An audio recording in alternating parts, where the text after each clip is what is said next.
Okay, so this is gonna be a video on how to actually stick to your change. And for me, I think you just need a big enough why.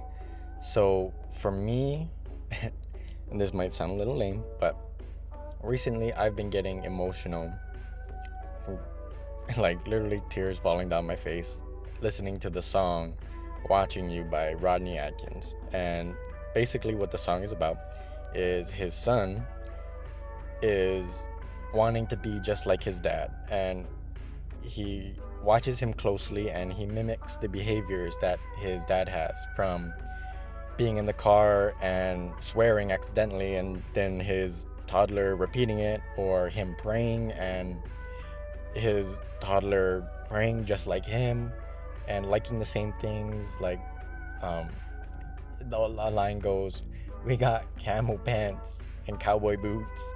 Hey, we're just alike. Hey, ain't we dead?" And it's the little things like that. And for me, I've always wanted kids since I was like 11. I've always wanted one daughter, one son. And I remember specifically why. We had a project in seventh grade where we had to come up with an imaginary family. We had to have um, any number of kids, anywhere from one to however many you felt like. You had to come up with names for them and everything. And I remember specifically, I wanted to name my son after my dad, because at the time my dad was my hero. And I wanted to name my daughter after one of my one of my crushes at the time. We're just not gonna say that name. I have a whole name for my daughter now, and I'm not gonna say it because I don't want anyone taking that name. And if you know, you know. But this transformation is because I can't expect myself to want these things and also not be prepared to do the work. I have to be willing to show up, not just for myself, but for my family. And that includes my future wife, whoever it may be, my kids, and myself, and whatever other family that we might have. And so I saw a video where this guy, he got into like amazing shape. Like, I'm talking like Greek statue, like shredded. And in an interview, he was asked why he did it, and he said, "Oh, it's because my wife got pregnant." And that's like the most random answer that most of us can think of for someone wanting to get in the best shape of their life. And of course, the interviewers were a little bit puzzled as well. They're like, "Well, what do you mean? Like, your wife was pregnant? Like, what are you talking about?" He said, "No, I don't think you guys understand. Like, I got into this shape before my wife got pregnant, and I'm staying in this shape because she's pregnant." And for a second, I thought about it, and I was like, "Okay, I think I can see where he's going, like, sharing the experience." And then he got into it, and he was like, her body's going to be going through all these changes. It's going to be going through cravings. It's going to physically alter itself. It's going to be pushing out a child for you. And who are you to sit there and laze about and not participate? Before the pregnancy even happens, your body is half the battle. And if you're not in peak condition before you have this kid, like, obviously people aren't and they have kids all the time, but if you want the best pregnancy for your wife, why wouldn't you take your health just as seriously? If she has to adhere to all of these strict rules, like you can't eat fish and all of this, then you should also be subject to intense and strict rules, because that's how this works. It's a partnership. It's not, I just do this stuff and she just does this stuff and we leave it at that. It's like, that's not the right mindset. You should be moving towards goals together. It might look different on how you do that, but the idea that one person handles the entire pregnancy and then it's just the man's job to like cater to the woman and whatever.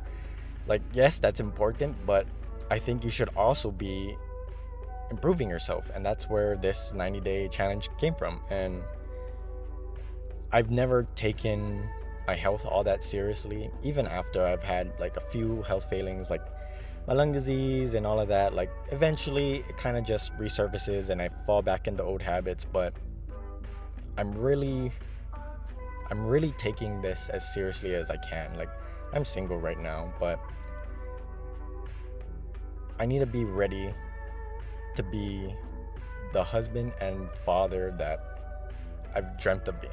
I can't just wish for it and then, like, when the time comes, I'm not that person, you know? I need to be that person before I get into these things, because if I'm not, I'm going to be playing catch up and I might miss my window. I'm getting older. I'm 26 now, and my priorities have shifted from being, just completely about me, and I need to step up.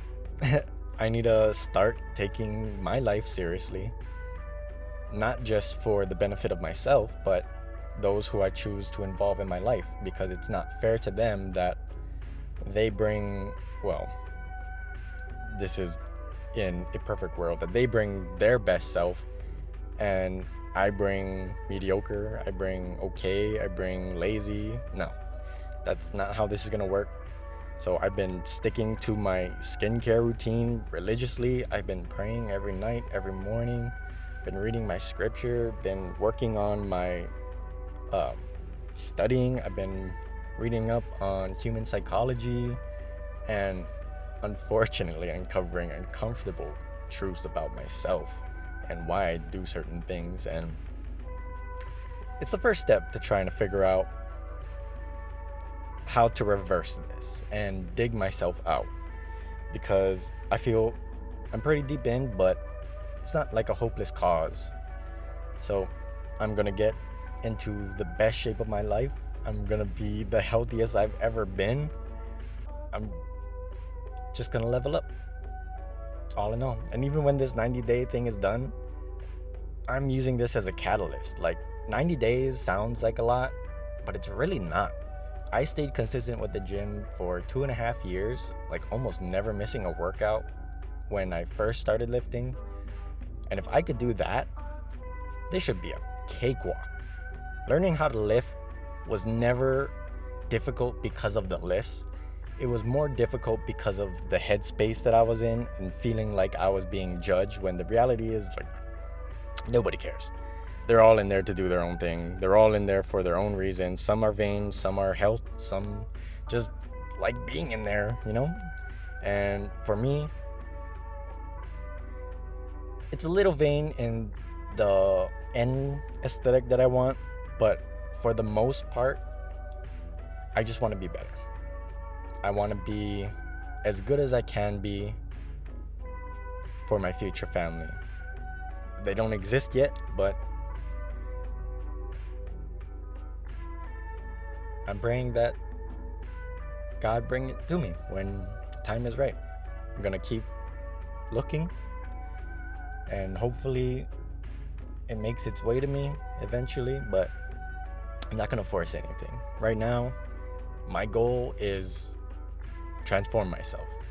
Be the best me. Be the steward of this body in a way that honors God, because this body is not mine.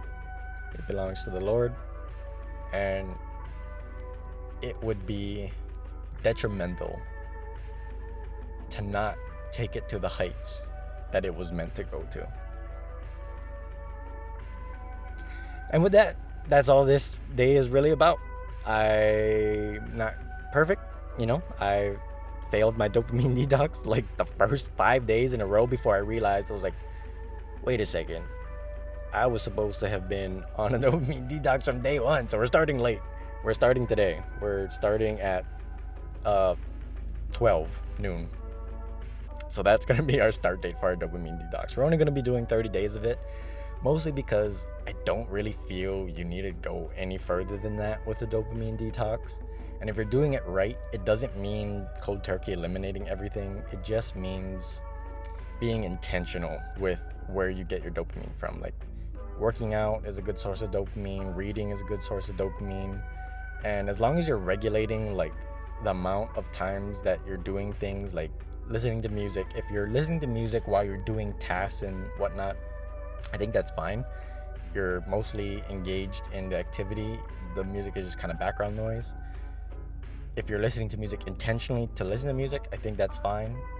But I think if you're just throwing on music to every little thing you do and you can't do anything without music, that's a problem. Watching Netflix, not really a problem, but make it a social thing. Watch it with people and experience things with other people.